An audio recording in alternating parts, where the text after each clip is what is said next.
Другим темам в больнице села Майя Мегиноконгаласского района прошла операция с применением высоких технологий. В операции приняли участие специалисты из Якутска, однако между коллегами было расстояние более 60 километров.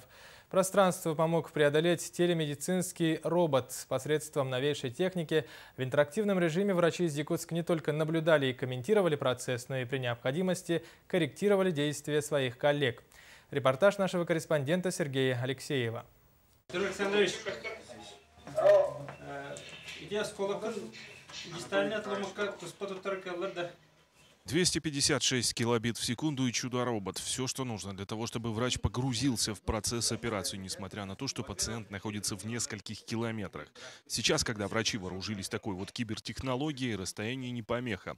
Работать в составе оперирующей группы хирург может, находясь даже у себя дома. С этим роботом можно подключиться и с ноутбуком, можно и с телемедицинским центром, и воочию видеть пациента, проведение операций или исследований.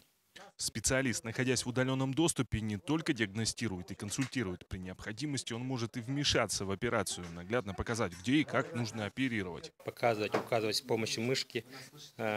Мышка имеет курсор. Прямо на операционном поле можно показать. Уберите вот это, отодвиньте. Тем самым непосредственно действительно помочь оператору.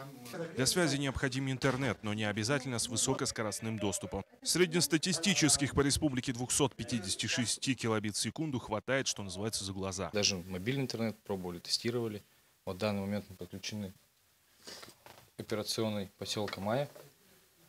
Как видите, скорость хорошая, ничто не затрудняет нас. Внедрение таких технологий в остальные районы республики поможет не только сэкономить на санрейсах. Благодаря интерактивным семинарам, диагностике и операциям повысится уровень качества медицинских услуг даже в отдаленных уголках Якутии. Сергей Алексеев, Дмитрий Сергучев, НВК «Саха-Якутск».